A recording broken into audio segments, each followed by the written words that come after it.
Welcome to Real Money with Lisa Chastain. Lisa Chastain is a best-selling author and money coach known for her work in money mindset and financial transformation. Her approach focuses on the truth that money is emotional before it's mathematical, and that lasting financial freedom begins with changing the way we think, feel, and behave with money. On this show, Lisa explores the psychology of wealth, abundance mindset, financial literacy, and the deeper beliefs that shape everything from debt and income to entrepreneurship, side hustles, and building multiple income streams. If you're ready to shift your relationship with money and step into a stronger wealth mindset, you're in the right place.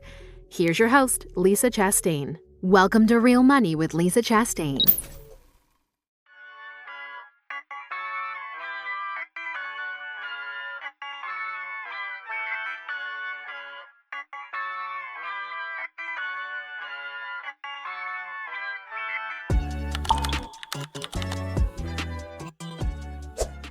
I'm so grateful that we are here together and you have your own podcast, which I'm so excited to dive into. And I have the best question to start the whole conversation with is, why did you choose the title that you chose for your podcast? I like that question. I've actually never been asked that exact question, so I really appreciate that. Where did it come from? Right. Well, so I've been meaning to give some context. I've been meaning to start a podcast for literally as long as I can remember. I started my mentorship business in my early 20s at 21 years old. And I think I was 22 or maybe just turned 23 when I started playing with the idea of it. I was I've always been very expressive. I've always been a yapper. It just comes naturally to me. I'm a very expressive person. My friends always joke too that I'm an open book. You can read my face. It's I'm very expressed in every single word. I can tell. My words, everything, my whole body language. So I've been playing with this idea for a really long time. And I think the first time it came to me was probably 7 or 8 years ago, long time ago. And I would always have it in the back of my mind and then kind of push it to the side. And I started brainstorming some titles, some names, even podcast cover art, back in the days. But I always had this and this is totally a perfectionism thing. I don't know if you can relate, but I was always it's not the right time. I'm not prepared enough. I have other, there was always something that seemed more urgent or more important. Or probably both. And so I always kept putting it off and pushing it away until I got over myself eventually. And I was no, I really want to do this. This is the time. I will never feel ready because it is a decision you make, right? So I found it, or I brought this vision to life. I think it was just over 3 years ago. I launched it in March 3 years ago, which is crazy too. Time is flying. That is insane. But yeah, I've been very consistent with it. And so when we started, and that was probably in January, 3 years ago, and then in March we launched the show. My team and I were really brainstorming for a good amount of time, what do we want to call this show? I mean, obviously the decision was up to me, but I just struggled to put into words parts of my personality, which is a little sassy, but also very unhinged, direct, bold, express. And I wanted this show to be about so many things, right? Mindset, personal development, but also feminine energy and healing stuff. And I was just thinking, well, what is it gonna do for people? It's gonna help people get out of their own way to unfuck themselves, unfuck their life. And funny enough, I think there is actually a podcast show that exists that's called Unfuck Your Mind or something like that. So I was okay, that's definitely not an option. And Unfuck Your Life was still available. And I was yeah, well, this is about your whole life. It's every single aspect. It's so holistic. So unfuck, I don't even know how that came to mind, honestly. I think I just woke up one morning and I was unfuck your life. Yeah, it's just a reflection of how who I am. And not to say cursing is great. I actually think cursing is not very elegant, and I'm actually working on that. But overall, I think it's very real and raw and no sugarcoating, express. And I kind of wanted it to be that. So yeah, I love that. Yeah, that's kind of how it came along. I don't know any woman who at some point in her life has not said, my life is fucked right now. And right? I need to figure out how to get wherever, I'm off track, things are fucked. So I think it's perfect. Right. And I did spend some time listening to your show, and I think it's real, vulnerable, honest. Thank you. A lot of what's missing right now in business and in influencer space is that realness, which is why I titled my podcast Real Money, because being in the money industry for the last 12 years, I just was so tired of the superficial conversations about money and the mechanics of money. And I said, I just want to have real conversations here on the podcast. I like that because, as you said, money is such a delicate topic where a lot of people actually shy away talking about it. It's like They this do. dirty, like little secret, like you're not meant to. And I'm like, why not? Like, we're talking about everything. Like, we were meant to talk about, like, you know, like mental health and like libido and like sexuality and like all these like more these topics that Taboo. are like taboo. Exactly, where I'm like, why is mental health a taboo? Why is your sexuality taboo? Why is money a taboo? It's Mhm. like it's all part of the real world. Like, we're all experiencing it every single day. So like, I Every like single that. day. I I do really too. relate. Yeah, I do too. So you have been all over the world and you have found yourself onto the Real Money podcast.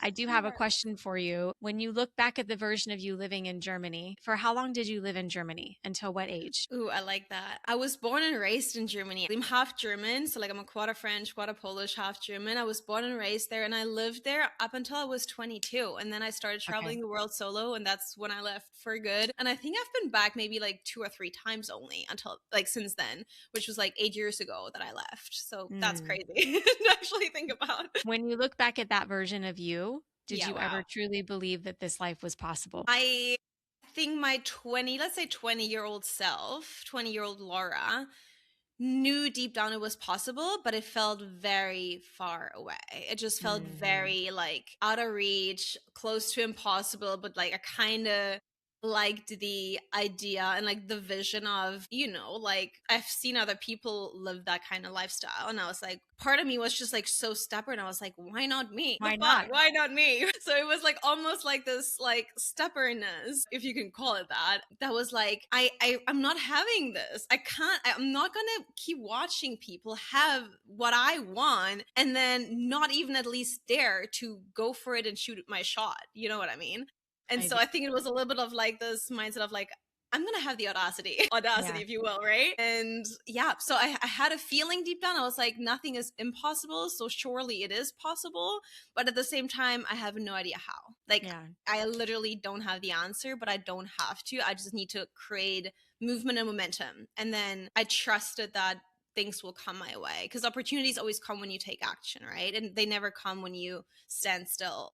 So yeah, I was like, I I had the faith, I had belief in myself, but it felt very far away. What were you chasing back then? I, more than anything, I was craving and chasing, I guess, freedom.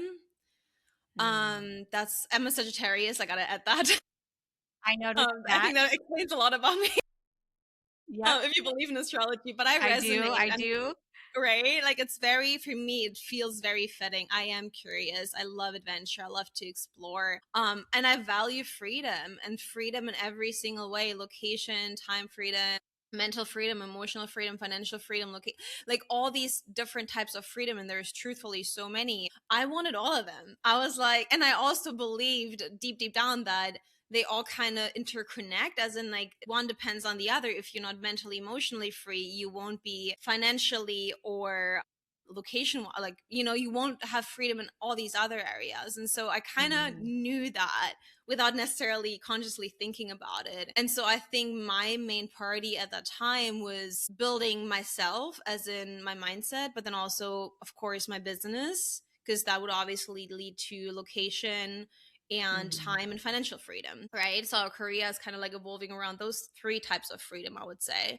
Mhm. Whereas the foundation of all of that, like the time, location, and financial freedom, is the mental and emotional freedom, and the freedom of fear too. Like, I knew I was taking a risk. At the same time, what's the worst thing that can happen is I'm back to where I started, and like I haven't really lost anything, right? So for me, it was just the obvious, like the only way to go, really. I love it. Yeah. Hey, stop blaming yourself about the choices you're making with money. Your money patterns aren't random. Take the money personality test and find out who you truly are. Link is in the show notes. So, growing up in Germany, I know you're very open and honest about your parents' divorce and your Yeah. depression. And one of the things that I teach about in my world is about financial set points. And so, are you 30 yet? Are you in your late I 20s? actually turned 30 in December, so You yeah, it's like so did. Okay. fresh. It's still weird when people ask New me my age. I'm like, decade. am I again? Oh yeah, true. I've entered my 30s. Yeah, it's official. But it feels strange to this day. And when I meet people, they always tell me I feel younger, and I think I am a child at heart, and that's probably never gonna change. It's a So, but beautiful yeah, way I'm to be. 30. Okay. So you're 30, and I talk about it in my book. I talk about it in my methodology. We work through this with the clients that I work with. A lot of it came from NLP, and I know that you're NLP certified also, is realizing that we have these imprinting years, and that's when a lot of our relationship with money is formed, good or bad. It's formed. And so reflecting on life in Germany, being raised in Germany, what beliefs about success, women, and work and achievement were conditioned in you growing up in Germany? Because it's very different in America. I know you're in LA now, but I'm an American woman. And so I'm grateful you're on the show for so many reasons. One, because you have a fresh perspective. You're 30 years old. You're, building your life as we speak. And then also you're not from America. What was it like as a woman growing up in Germany? I mean, I don't want to speak for every single woman because I definitely think it's also a family thing, right? Like, who are your parents and what's their relationship with money? So I think that plays a huge role. But if we were to just focus on the lifestyle and the mindset around money in Germany, like overall, I just see the tendency that people there have this mindset. And like, that's one of the main reasons why I left. It's like this lifestyle of work really hard, earn it, suffer for it too. Like, you got to suffer to succeed. And if success doesn't come through hard work, blood, sweat, and tears, then it's not necessarily worth having, or like, it's almost like you don't really deserve it.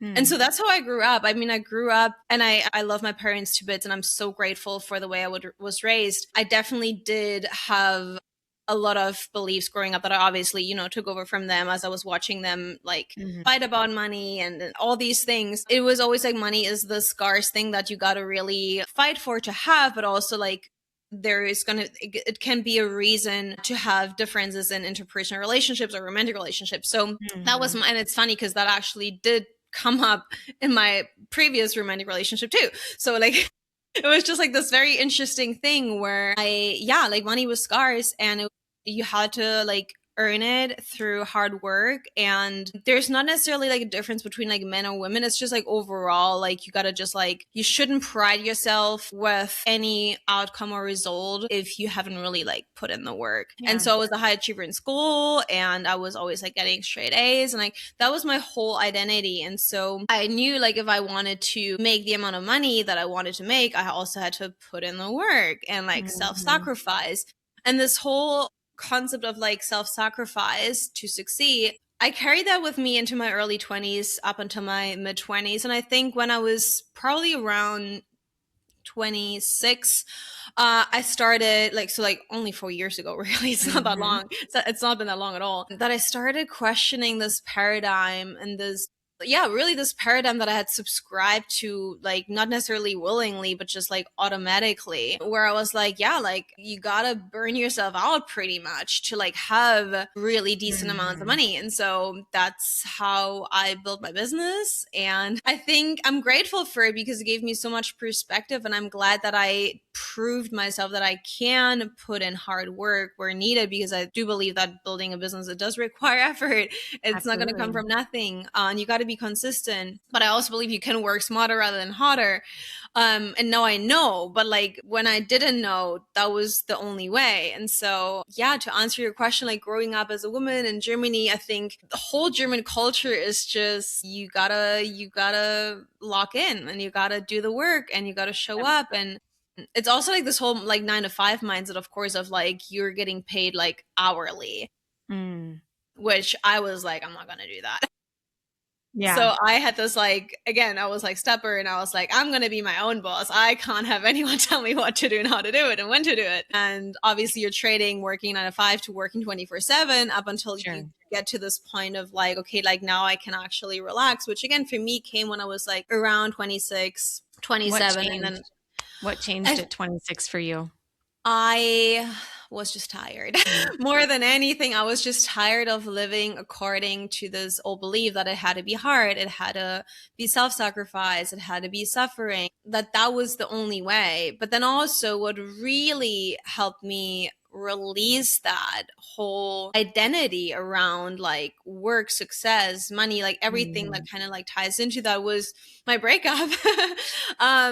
And leaving him also meant leaving this whole old identity behind, which was great because I needed that fresh start. And I was more of like in the provider role in the relationship. And I so wanted to get out of that. It just didn't feel right for me anymore. And like, I grew up being the strong one. I grew up being the provider. I grew up being all these things and taking care of everything and everyone. And I was just tired. And I remember how I decided that I wanted to feel a certain way. And that's where like really bringing in feminine energy, healing work, feminine leadership, nervous system regulation, letting it be easy and allowing myself to receive too, like that just put me onto this whole new trajectory, I guess, if you will, of, oh, like it actually gets to be so fun. And and it's funny too, because that really brought me closer to my playful, fun essence, because I realized I'm actually really funny. And I never saw this side of me though, because I was just so tensed up and stressed out and like pressured and like carrying so much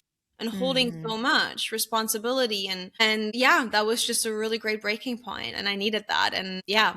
It's a good way to wake up. This is exactly where our worlds align, is because I'm using, I teach money and I'm in the money space, but I also have a partner, Melissa, where we teach somatics and play and energetics and really we're helping women shift into femininity. But at first it can feel really scary, because it can feel like, wait, I have to how am I going to create money and not work hard? How am I going to create the lifestyle that I love and not have or be in this identity? Yeah. When you were able to release that, what changed in your business?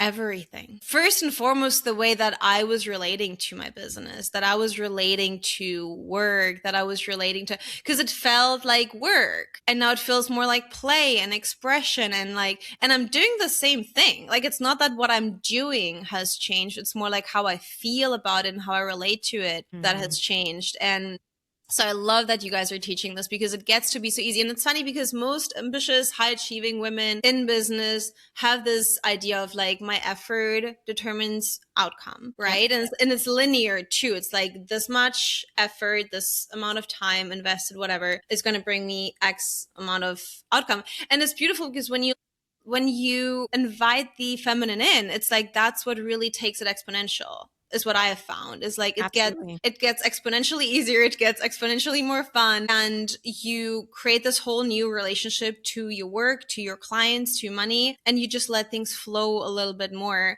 Whereas before it was very like tight and like gripping and like control, and it's so scary when you're in that, to like release that, right? And to be like, okay, I'm hands off and I'm surrendering and I'm trusting and it's like, no, like that's not how it works. Cause like, that's, again, like, at least for me growing up in Germany, that's what I was taught. Like, that's not how it works. Right. And I do believe now. But it can work that way. But you do need both, right? Like, it's not just like, oh, you're just like laying on the beach all day and then that's how money is going to come in. Like, there's still, and I still believe in this. Like, I'm not against ambition. I'm not against working and putting an effort. I just believe there has to be this counterpart. Like, that's the yin and yang, right? It's like, you need the feminine, the attraction, the receivership, the magnetism, the ease, the fun, the play. But then you also do need to like take strategic action and be smart about things, and like still have an overview over your numbers and finance, because you're still a CEO at the end of the day. Like, so like, that hasn't changed. So it's not that I took my CEO head off completely, but I just rewrote like feminine CEO, because I want to like feel like a woman whilst leading my business. I want to feel like a woman whilst serving and doing, like, I don't want to say God's work, like, whilst doing what God has told me I'm here to do. And like, not necessarily like told me as in like, I mean, I've chosen this too, right? But it's, I think, I just like let it come through me rather than like forcing. And like, it's just like this whole like energy shift of like, from pressure and expectation and like things being so heavy over to it's lighter and it's easier. And like, it can be a little bit more flexible and fluid and not so rigid anymore. And I think that's been the main shift. Love that you bring up that we can do both. And then actually, to have a successful business, we must do both. I think you do need both still to this day. Cause like, there's like this other side of the spectrum, which is like, everything is feminine and easy and fun and flowy. And like, and I think that's also not quite the whole picture. And like, I think people who talk about this and sell you that idea, that's just realistically not how it works. Not how it works. We were just going to dive into that, because I don't know if you know who Amanda Francis is. Heard of her. Okay. Well, there's a lot of buzz and conversation about this exact conversation right now. And she has dubbed herself the manifestation queen. And it is entirely from being feminine and calling in. And I've been watching the manifestation movement for years.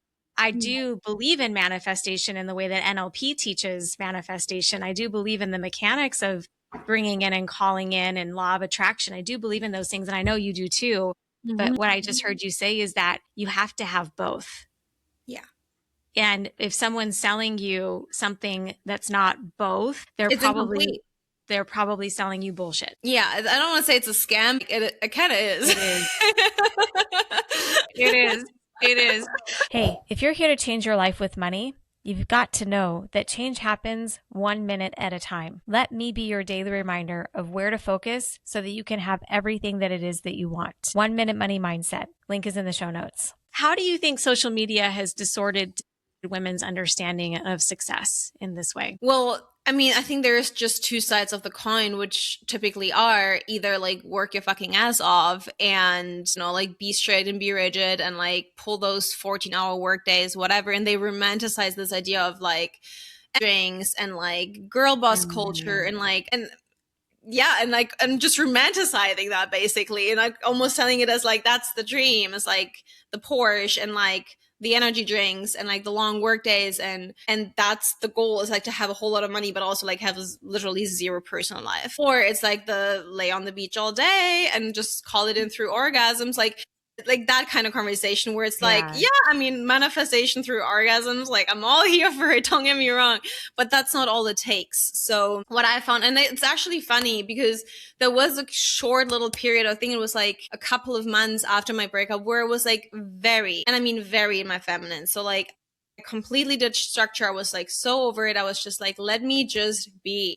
And it worked until I started resenting that too. And I was like, actually, I lack discipline now. Like not necessarily discipline, but like the structure that would ensure that I'm still doing what I do in a way that actually, so that it doesn't feel like chaos. Yeah. Because that's like toxic feminine energy, right? It's like the chaos, the absolute like unpredictability. Like, of course, be able to deal with unpredictability. Life is in itself unpredictable, but you don't have to create chaos just to like heal your feminine. Like that is bullshit too. So I think, again, you just really need both the routine and the discipline and the structure and the back end systems that do heavy lifting for you and all those things. And you need an overview over your numbers. Like as a CEO, like nobody's going to do that for you, unfortunately, you know? So that is needed. But then also, yeah, let things be easy, be flexible about things, and, you know, like be tapped into your intuition and like make decisions that feel good in your body, not just make sense in your brain, and all of that, like honor that too. But at the same time, like you want to be rational still. Like you don't want to like just ditch that and just do whatever you want, because, you know, again, then it just leads to potentially chaos and like things becoming a hot mess. And I'm saying that like from having experienced that for a little bit and then being like, no, but this is not what I want like my life to look. It's just like completely flowy, and it's just completely like there's, you know, like I was just living into each day, just being a little lost almost, honestly. And so that's where I realized I actually want the masculine structure, but just like not this rigidity. And so implementing that back, if you will, into my life and business, but from like this place of wholeness and desire for it, rather than it just needs to be a certain way, because that was exhausting. I think you just got to utilize the masculine energy, the structure, in a way that it holds your feminine. Because like that's, I once heard a person say it like in a way that sounded really beautiful. It's like the feminine is the water, and it's like, it's wild, it's untamed, right? But like then it needs to like a little, like a river, like the sides of the river hold the water and give it like some sort of direction. So like there's direction to the flow, if you will. And I really like that, because I think the feminine is so wild and untamed and like intuitive, and it's like this force of nature, and like that's great, but like I think you need to give force and power direction in order for it to really have a beautiful outcome and like a powerful outcome. That's and so since I've done that, I feel like everything has just become easier and more fun, and I don't have to sacrifice, you know, results and outcomes that I want and my ambitions and my goals. I don't have to sacrifice that. So like that really made me realize you really get a hold and have both. But it took, you know, many years of pushing through and sacrificing my health, my relationships, my entire personal life, basically, and my sanity too. Get to this point of resentment and burnout to then like become completely flowy and chaotic, to then realize I need both. And like this is what really, that balance, what serves me and what makes me feel good, but also what helps me still stay on track with certain things. That's a great segue to manifestation. Yeah. I know that you teach advanced manifestation. I teach it, but probably not to the extent that you do. What is your definition of manifestation? Like, let's break it down for the listener. I think when people hear the word manifestation, oftentimes what comes to mind is affirmations, is vision boards, is mindset work. And I think this is a really important piece. It's like having the image of what you say you want and having the vision and like having those I am statements, because like your words are spelled. So like you want to use them wisely. So like this is a big part.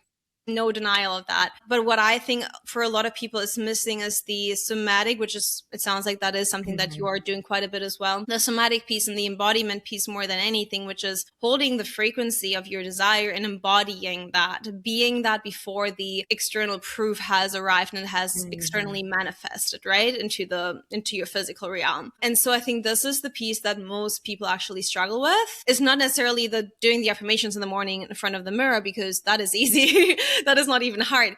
The harder part is having your body respond to those affirmations. Like when you say, I am, obviously that is what you identify as, right? That's an identity. I am wealthy, or I am worthy of wealth. Like that is a statement. And so a lot of people say those things and then, you know, their body doesn't really respond. It's just like, ha, ha, ha, in their mind, right? Because it's like, it just feels so far away. So what I usually like to do with, when it comes to affirmations, for instance, is to phrase them in a way that your subconscious doesn't reject. So rather than saying, I am rich, when in reality, your bank account literally shows you the opposite. And there's like so much potential for growth, rather than saying I'm rich, say, I am choosing to create opportunities that invite in more wealth, for instance, right? Because then you are in charge. You're the one co-creating opportunities, obviously with the universe, but you're staying open and you're doing the things, you're building the momentum, you're taking action. And so manifestation, against popular belief, is also action taking. It is. It's not just saying affirmations. It's not just laying on the beach and, you know, receiving everything. Like it's also about like doing the things that you might have resistance towards. There's this beautiful, and I heard this the other day and I really resonated with it. If you have to talk yourself into it, it usually means it's the right thing to do. And if you have to convince yourself, sorry, how did it go? If you need to find reasons not to do it, you should do it, and like vice versa, basically. And so I believe in that, in like doing the hard things, the thing that feels, you know, slightly outside of your comfort zone, and like it's a stretch, and it's almost like the audacity to do this, the audacity to even think about it, let alone act on it. But having that audacity and delusion is really what gets you places, because you need to play outside of your current reality and like the realm of like what currently exists, right? Like if you want something new on like a completely new timeline, you can't keep operating in the same ways. So sometimes that means investing into yourself. Sometimes that means splurging, but also sometimes it means being conscious of what you are spending your money on, and like not just like, you know, recklessly. So it needs a little bit of both again. And so I think this is like the big thing with manifestation, is it's the embodiment piece, not just the mindset. And it's also the action taking part that a lot of people don't want to hear, because it just sounds so promising to like just sit at home and like just speak it into existence. It's like so easy, but like that way. Right. And there is a little bit more to that. And oftentimes it's our body, not necessarily just our mind. Also our mind, sure, that is like, haha, no, like that's not real. That's not possible. Like, who am I to do this? But it's our body that responds to it too. And that is literally rejecting what we say we want, because it doesn't feel safe, because it's not familiar. And so our bodies often get into this like almost fight or flight or freeze mode of like, oh, I almost don't want this, even though my mind is like, I want it. Your body's like, that doesn't feel safe, because I've not learned that this is like how it gets to be. And that's when it comes to love and relationships, like the healthy guy can feel very off, because it's just like your nervous system is just like, but where's the chaos? Where's the spark, right? It's the same with money. When there's like a larger amount coming, a lot of people don't even know how to handle it. So they kind of want to get rid of it again, not necessarily consciously, but subconsciously, because your body is just not familiar with like handling more. Because I think this is something most people don't realize, is when you want more in any aspect, whether it's money, success, visibility, love, friendship, fame, I don't know, it's like it also comes with more responsibility. And the question is, can you on a somatic level handle that? Because it's scary too.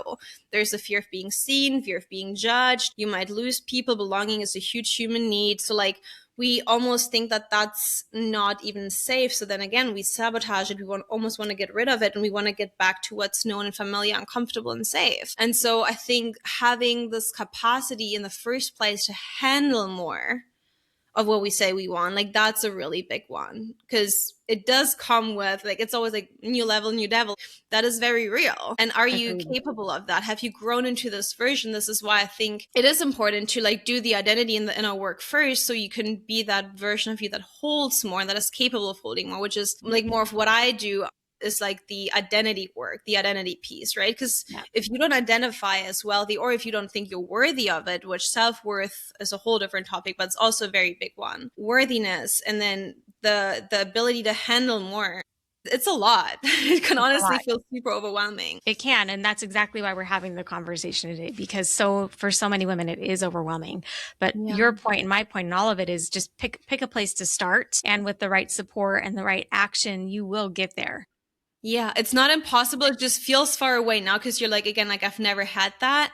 But again, to like have these things that you never had, you have to become that version of you that can actually have them, receive them, and hold them and handle what comes with it in terms of challenge. Totally. And I'm glad that you said that, because your life hasn't been perfect. Oh, no. Your business hasn't been perfect. You go through things. And I love that as a coach, you share those things, because we get to embody what it really looks like to be on a journey to build something that matters. And it's not going to be perfect, and there's going to be a lot of lessons. But if you hold on to that vision, you hold on to what it is that's really important to you, over time, things will happen. And it might feel like, wow, where did that come from? Well, you manifested it once you learned how to embody it. And you can't be so, what I tell my clients is you can't be so blind. Like, you can't put your blinders on and be so focused on how it has to happen. Because the universe then will deliver all the magic if you just allow it, which is stepping into the feminine. I think this is a big one. What you're saying here is like the whole, like, we think rationally, linearly, like this is how it will happen. And like, we don't really see all these other infinite, endless opportunities and possibilities, how the thing that we say we want could come into our lives, into existence. Like, we think we know, but like we really don't. And so like allowing for that, like that's the surrender piece and the feminine piece, as you said, is like holding the vision, having the faith, having the trust, having the self-worth it takes to taking the action, but letting it unfold in whichever way it's meant to unfold, which you don't really have to have control over, or even like clarity around, because we always want the clarity because it makes us feel safe. I get that. I like to have clarity. But so we really, really don't. So I think this is a very important reminder. You don't have to know how, but you need to know what you want. And then you want to definitely put in the effort required. Because like, again, it takes a certain type of person to have what you say you want. Pause. If you're successful on paper, but still don't feel as powerful as you know you can be with money, the Wealth Within is where we change all of that. Link is in the show notes. For you specifically, I heard I know of two that I just heard you talk about, and I know you've talked about it on your podcast. Is it 12 years old when you had to figure some things out? And then also recently when you had your breakup, not so recently, a few years ago. Not so recently, but still, yeah.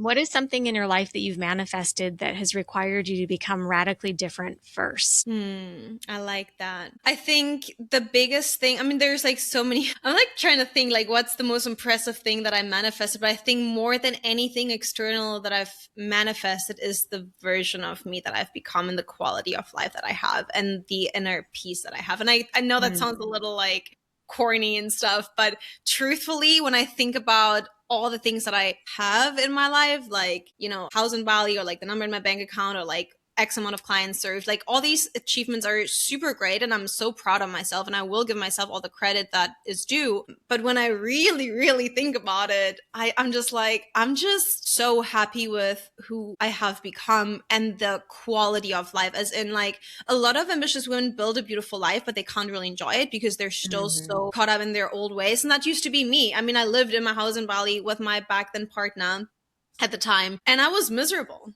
I was burned out. I was resentful. I wasn't being loved and worshipped in the way that I knew I deserved. And so I didn't feel good whilst having all these things, right? Like all these things externally. And so it was just, I think when you're asking me this, like, what's my biggest manifestation? It's probably honestly how I feel every single day consistently. Not all the time, because it's not all roses and butterflies now, but the baseline, is that how you call it? Baseline, I guess, is like I feel great every single day. I like myself. I'm at peace with myself. I'm proud of myself. And I love the freedom, flexibility, fulfillment that I experience every single day in my business and outside of work. And I think that's probably the biggest thing that I'm like, I've manifested these circumstances and this reality to wake up to because of who I have become, which is something that you earn. And that is not just something that comes out of thin air that just like magically shows up. Like you really earn that. And so this is, I think, one of the reasons why I'm feeling so strongly about what I do is because I get to like support other people in that. Is like doing that type of work to become that person that you're truly proud of and at peace with and content. And you don't have to be perfect, and life doesn't have to be perfect, and it never will be absolutely perfect, as in seamless, no challenge, no pain, no discomfort. I actually want that because I'm like, I love the contrast. It sucks when it's painful, but boy, oh boy, does it feel good when it's amazing. You know, I want that. I want the contrast. I want all of it. I want the duality. So I think that's the main manifestation is who I have become, which has obviously been a lot of work behind the scenes that is not always pretty. It's like not glamorous. It's not aesthetic, Pinteresty. It's actually quite ugly. And I think that's why I am so transparent about the process and like life not being perfect, is because I want people to see that behind the scenes, it's not all rainbows and butterflies. It's actually you facing your rejection wounds and your daddy issues and your darkest trauma and like your relationship to money and to men, which is actually pretty much the same thing, men and money, masculine energy, right? It's like when you've grown up never feeling safe with that, and I've never felt safe with either money or men because like I had an emotionally absent father. And I also felt physically unsafe for a long time. So it's just like when you have that, you got to face that to have the life you say you want, because it is a reflection of who you are, and who you are is based off of the work that you've done or haven't done. And so that's why for me it's like such a non-negotiable, and I feel so strongly about it. So, you know, besides like Bali Villa or whatever, like beautiful friendships, like all these more tangible external things, which I'm very proud of and very grateful for, like God bless, like I'm just like, I just like myself, and I love the life that I'm living every single day. It sounds so simply and like so simple and stupid, but like that's literally it. Like, that's it. Well, okay, so I'm in my 40s. I'm 46. And you look stunning. I'm sorry. Thank you. But you know that you get that a lot.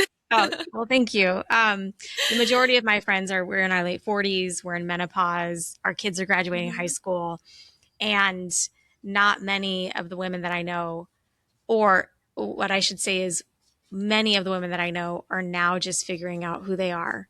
And I can't think of a better gift for you to give to yourself. And I'm speaking to you, and I'm speaking to every other young woman listening to this podcast right now, is that the gift that you've given yourself is identity at 30 years old. Yeah. Oh my gosh. That makes me emotional. Oh my God. Oh my God. I'm getting chills.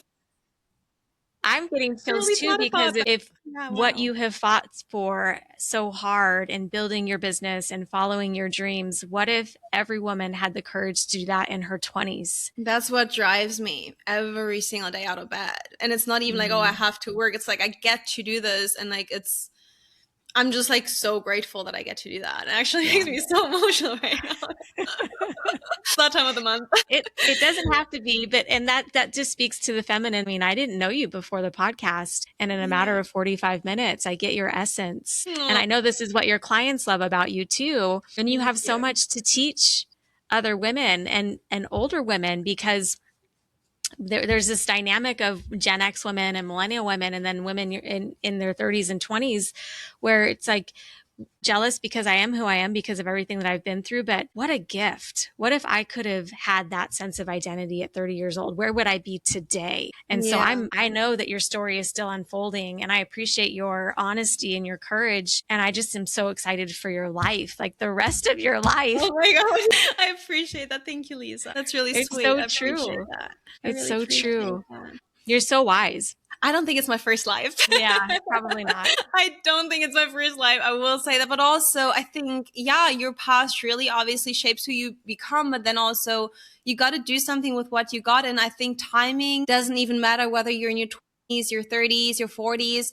I've recently had a client, we worked together one-on-one. She's in her mid, if not late 50s. And she's probably like met like by age the oldest client I've ever worked with, and you can't really tell the difference almost. It's like it doesn't really even like play a role, because if you're like in your early 20s and you're starting to work on yourself, invest in yourself, face your shadows, your wounds, your everything, awesome, good on you. But like that's not necessarily like the norm, right? And so I think timing and age, like it's such a weird concept anyways. I also really like, part of me is just like, what is time? Like everything happens all at once, right? But like that's a different conversation for another day. But like beyond that, what I'm saying is it's never too late. Like it's like if you realize there's something for you to work on right now, and I still have stuff to work on. It's not that I'm like, oh, like I'm, like I'm there, I made it. Like I'm very at peace and content. And I think that is such a gift. And at the same time, I do, because I am still highly ambitious and I'm still very type A. I still want more. I always strive for more, but it's from this place of curiosity and like playing with my potential, what could be possible, rather than the pressure and the heaviness of, I gotta do this to be worthy. Because like my worthiness was what was running my entire life, my business, my everything. I had to prove myself. And now I don't feel like I have to prove myself to anyone anymore. And I think that's really the mental and emotional freedom piece that we talked about at the very start. It's like when you have that freedom and you're like, I just like me and I will just see what else is like out there and what else is possible. It's like from this place of like playfulness and curiosity and considering all the limitless opportunities and potential realities. And you don't even know what's out there. None of us knows how good it can get. So you got to be open to that energetically. And that's really your only job, right? And it's like, that's really what to focus on. And so I think age is just, I mean, it's such a cliche thing to say, I'm sorry, but like age is just a number and it has nothing to do with what's possible for you. And it's like, it's never too late. Like you can work on this stuff now, no matter how old you are, no matter where you're at in life, as long as you are devoted to this and as long as you have the discipline that it takes to show up, because it takes time, it takes intention, it takes effort, and it also takes you being willing to be temporarily uncomfortable. Because again, shadow work and like, healing your wounds, like that all is not always, roses and butterflies. And you know that. I agree with you, though. I think that there's a lot to be said about the contrast of life. Khalil Gibran, who's one of my favorite authors, talks about the contrast of life, and that in order for you to feel joy, true joy, you have to know sorrow.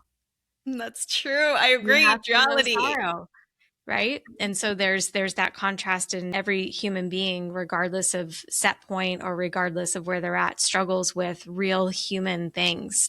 And so thank you for bringing the humanness to this conversation today.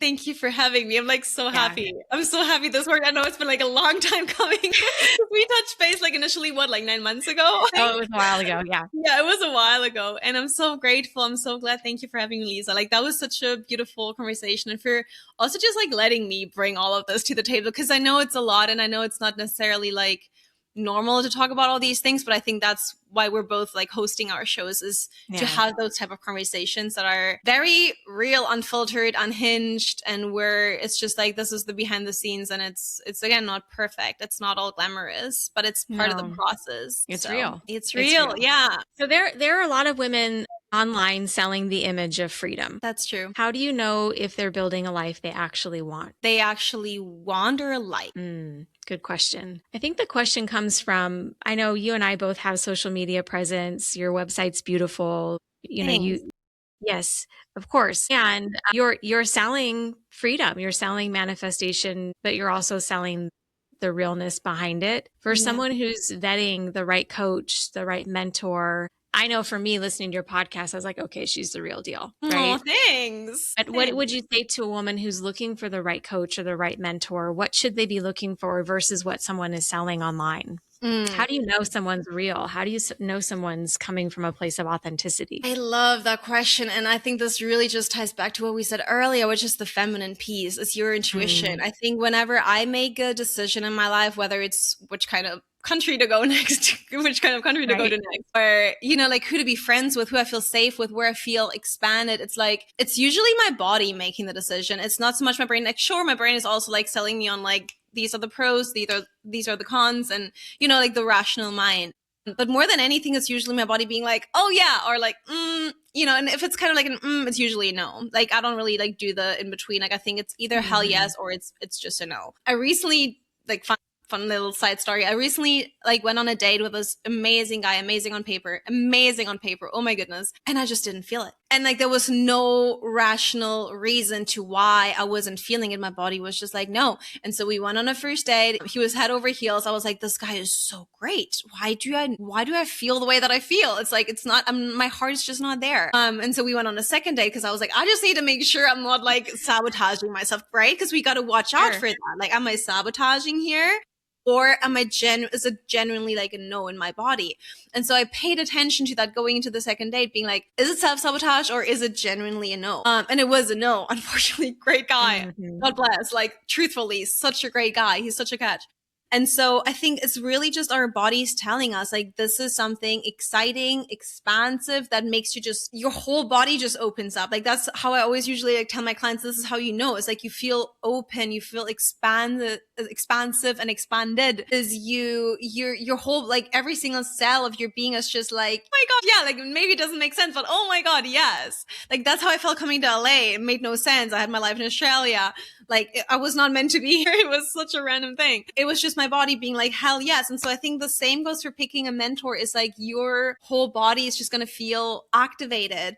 Whereas, you know, if someone is just like talking about this is what I can offer you and this and that, it's like, just be discerning. Also look at what do they sell? What's their method? Sure. But also just like, are they the living embodiment of that? Because I know a lot of coaches selling freedom and like being business coaches and blah, blah, blah, but they're like glued to their phone and their laptop like 24/7. And I wouldn't want to hire someone like that because that's not the type of lifestyle I want. So even if they can teach me business, it's just going to be, I'm going to be tied to my phone and my laptop too, because that's like what they're living. That's the, you know, so I'm looking at that. But I think when it comes to freedom, like just look at what type of freedom. For me, what I'm selling in terms of like the end result, like the outcome, it's like a lot of intangibles too. It's like emotional freedom, mental freedom. You can't really measure that with like a number, as in like, you know, like financial outcomes, you can measure that with a number. Or like fitness coach, like there is a number, like this, how many kilograms of body fat you're gonna, whatever.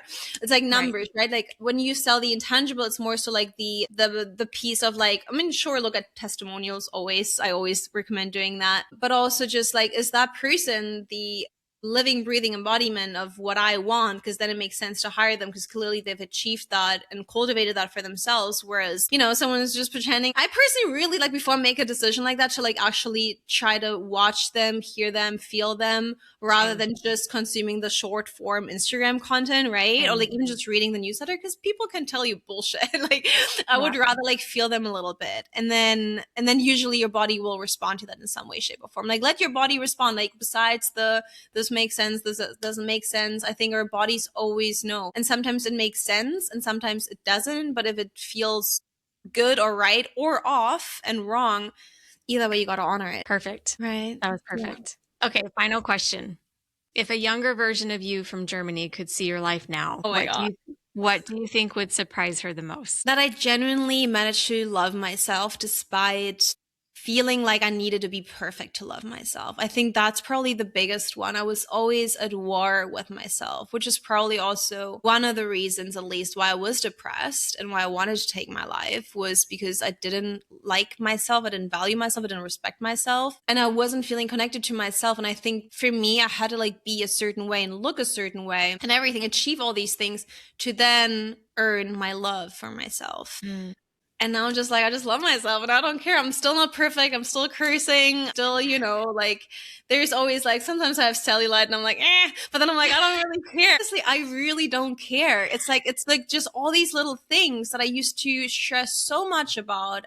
I'm just like, I don't care. Like if I earn a little less one month, like I don't care. It doesn't mean anything about me anymore. And that's really the freedom piece, is like, you don't make things in the external world, whether other people like you, approve you, validate you, how much money you make, like all these, it doesn't mean anything about you. You're just like, I'm great regardless. And my worth doesn't depend on that. And that's where you'll really find peace and contentment and just start liking yourself and loving on yourself and genuinely caring for yourself and wanting best for yourself, and holding yourself to a higher standard. Yeah.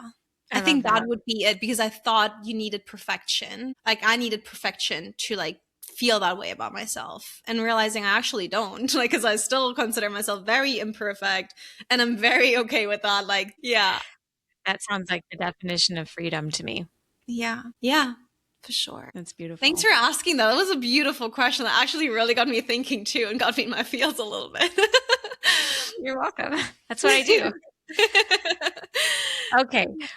Last question, and then we'll talk about all the amazing things you're up to and where people can find you. But you have been on a journey this last decade of creating your identity, self-love, peace, freedom, what that looks like for you. So what is the version of making it for you today? How will you know that you made it? I think when you feel the way you want to feel and you feel that way consistently without needing the external. Because a lot of people, they need the external, the money, the men, the body, the whatever, to like be like, oh, like now I can feel at peace. Now I can feel relaxed. Now I can feel good enough. Now I can feel this or that, pretty, whatever. And you need the thing to feel the certain way. And I think being able to cultivate that emotion regardless of the thing is actually what's going to bring the thing so much faster into your life. Like when you embody love, you're more likely to call in love, whether it's through friendship, whether it's through a romantic relationship. You need to embody the emotion to get the thing. Like that's also part of manifestation that they don't really tell you, right? You got to feel the emotion and be the emotion, like be the embodiment of the emotion first. And so I think that's the biggest one. Is like, you know, you made it when you feel the way you want to feel on a daily basis on a random Thursday and just go, oh, that feels good. And like, I didn't do anything for this. Like, it's not that I had to like be productive in the morning to feel accomplished. I just feel accomplished because I'm just like satisfied with who I am and what I do and how I do it. And like some days output is higher, some days it's lower. Also depending on like, you know, we're a woman, like female cycle phases, hormones. It's like so many things predict how we feel and everything. So like making it just like, so like it doesn't depend on anything, like very independently, like being like, I just like me and I like how I feel and I like the life that I live. I think that's how you know you made it. It's like you feel good about everything in your life on a random Thursday and nothing special has happened that day. It's nothing like, you know, like particularly incredible. It's just like life is incredible. I think that's the biggest piece for me. Yeah. Same. How I measure success now, at least. And then everything else is just a bonus, but it's nice to have, but it's just a bonus. What would be possible in the world if everyone had the courage to just be happy? I think that would be noir more than anything, because like everybody would just be focused on pouring into themselves rather than being upset about other people having different opinions or religions or whatever. Like I think if everybody had the courage to be happy, we could all have more compassion for each other. We would all like give more selflessly to each other because we would all be in the state of overflow. And if we're all in overflow, we have so much more to give. And if we have so much more to give, then we give more freely. And it's like there's no more scarcity, no more separation, and no more suffering, no more like fighting each other out of resentment, desperation, or like inner pain, really. You know, like whenever I see people being mean to other people, and like I used to be that person. I used to be like a little mean girl because I was in so much pain as a child. I was in so much emotional pain. So then, you know, you carry that outwards. And so I think, yeah, if everybody had the courage to be happy, this would be paradise. We would have heaven on earth. The world would be different. Yep, the world will be different. I agree with you. Okay, what do you have coming up? You're in LA right now, but I know not forever. Definitely not. How can people plug in, get to know you, and work with you? Yeah, thanks for asking. I guess a good little pre-taste of who I am, and again, it's really just a little glimpse, is my Instagram, which we can link in the show notes or somewhere for people to just follow along. It's really just my name. And then I think what's really fun for people to tune into is my newsletters. I think they're really funny too. I'm trying to like write in a way that like where my personality shines through. So my newsletter is a great way to get started and to hear from me. My podcast show, which is called Unfuck Your Life. I would actually love to have you on too. That'd be so fun. But yeah, I have a podcast where I talk about a lot of what we covered today, like the identity piece, the mental, emotional, freedom piece, which all then results in like having the external things that you say you want. These are the main ways really to like, you know, get a pre-taste. I have a website and stuff too, but I think Instagram and like podcast newsletters, that's like more alive and like sparkly and bubbly. And it's a fun way to hear from me and see what I get up to. Agreed. All right. So make sure you check Laura out. Hit her up on Instagram. Let her know what inspired you about today's episode. Oh yeah, I would love to read from people. That's always like so fun to like actually get the feedback, like what resonated and what, you know, what stood out. Same. Give us some feedback. Leave some notes in the show notes here, whether you're watching on YouTube, on Spotify, or wherever it is you're listening. We're so grateful you're here. Let's be great and let's be great together. See you next time on Real Money. Thanks for joining us. Thanks. Bye-bye.